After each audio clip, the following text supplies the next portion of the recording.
Welcome to the unboxing of the Rabbit R1. The Rabbit R1 comes in a small box, nothing too big. Just like the new iPhones and things like that, they don't come with chargers on it, so we got here. The Rabbit R1 comes in a box. So the unboxing part was super easy.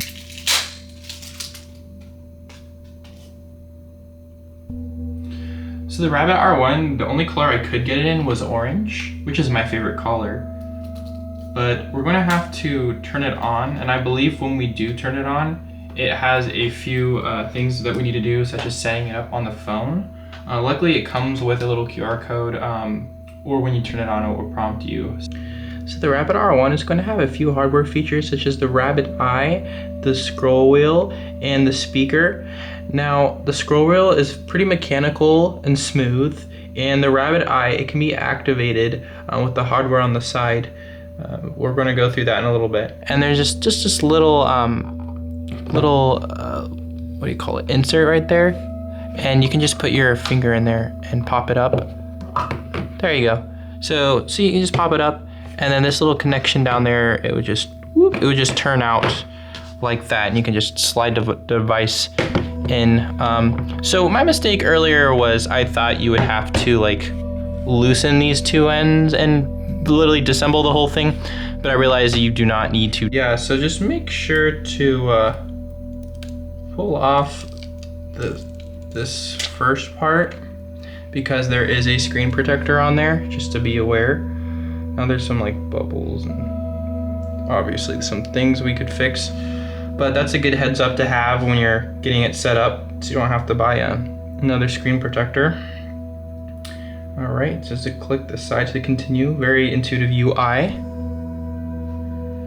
All right, I'm gonna go ahead and set up just on my iPhone. I'm gonna set that personal hotspot. Once you connect to the internet, it's gonna ask you to connect on rabbit.tech/activates. So I recommend doing it on your desktop, but since I have my phone handy on me, I'm gonna go ahead and do that real quick. Once you go ahead on the website, you're gonna have to sign in before you can even continue on your Rabbit device. So I'm gonna do that.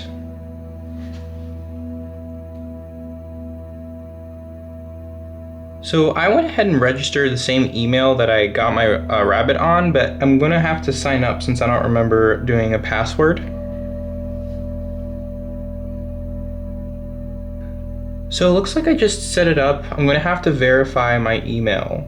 So I'm going to do that really quick.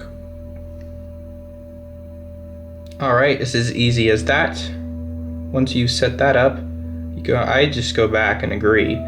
Terms of service are right here. Make sure to read through that. Those are in there.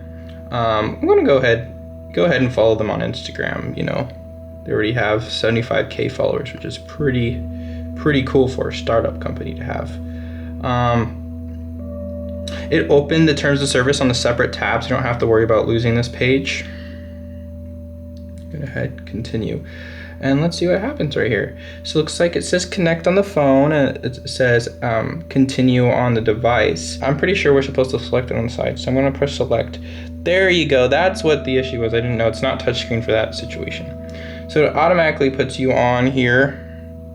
Here's what I figured out. In order to connect, you have to hold down on the QR code so it's bigger on your phone screen. So it was a little bit too small for me on my phone, and maybe do it on the desktop so you can avoid that. But I was able to successfully connect, which is awesome. Whenever you want to select something, just click the side like that.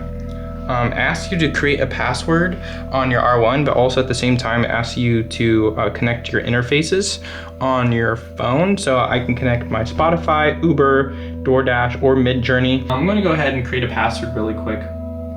Looks like there's numerical options right here. So you can choose which numbers you want to be in the password. So I'm gonna select that. It's gonna ask you to continue, so just go ahead and press that side again. And it's gonna ask you to put the password in one more time, which is pretty practical for any kind of device.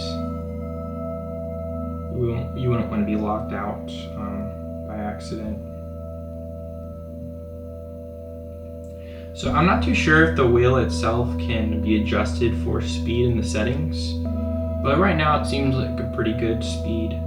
Now that I have the password in there, it's gonna show me how to activate the camera. Like I was telling you, it's 2 clicks, and then the camera can go ahead and do that.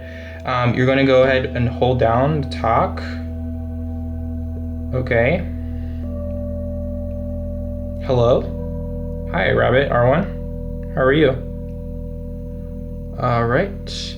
And then it says connect the cable to charge.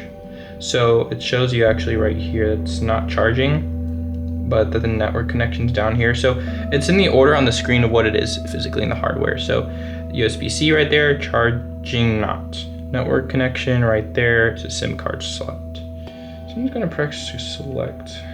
Maybe if there's a way I can pass through this at all. I don't know if there's a way. So I'm gonna go ahead and connect this really quick so we can walk through the rest of this. Finally, we have the settings right here. We got brightness, volume, Bluetooth, network security, power off, and enable terminal. So I'm not too sure what enabled terminal is. I'm kind of curious what that is. So let's go ahead and check that out.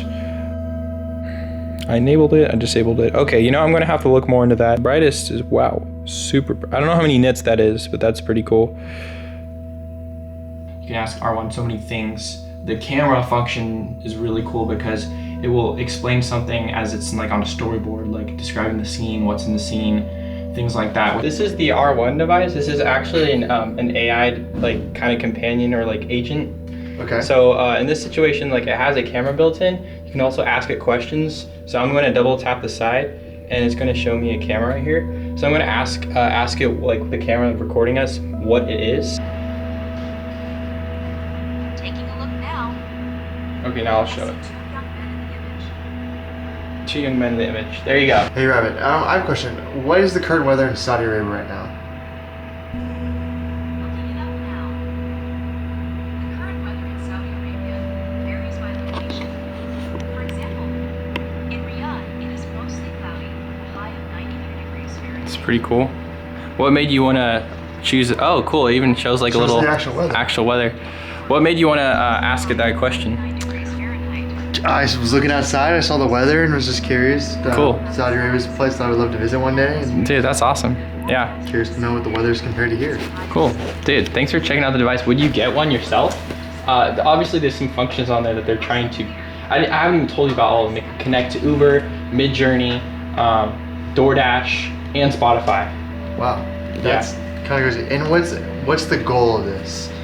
To be less distracted from being on your phone and not having to rely on apps, but rather it connects to interfaces. So you just log in on like your computer or your phone. Like I connect my like the QR code on there, Yeah. and then it's like totally secure.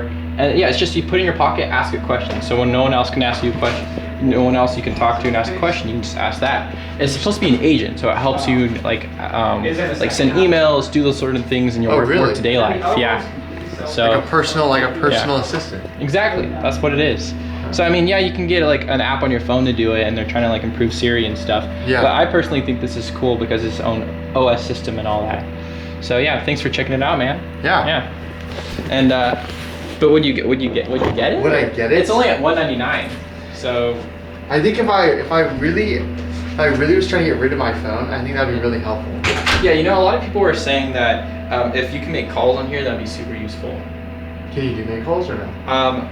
Probably not right now, but it does have a SIM card, which means you could probably take calls just because it has that SIM card slot. Yeah. So I would just have to look into it because it's brand new, and I literally got literally one of the first people to get it. So yeah, man. But it would be cool to even see like if people have the devices that they can even like tap each other's device. Like on an iPhone, you can tap and share stuff. So it'd be cool if you could do that on here. And I'm hoping that they can add a near one, or if you lose it, you can find it. So those two things I think would probably like up the desire to get it. Yeah. And what is it called? It's called a Rabbit R1. A Rabbit R1. Yeah.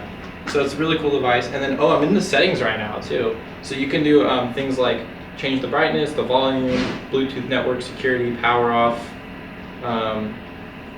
But yeah, I mean, it's like I said, it's a brand new device. It was made by a startup company, and they literally like blew up because they're one of the first to make like AI hardware like this. So yeah, man. That's interesting. Yeah. Thanks for checking it out. Great. Yeah. See you, dude. Yeah. Yeah. Thank you. All right.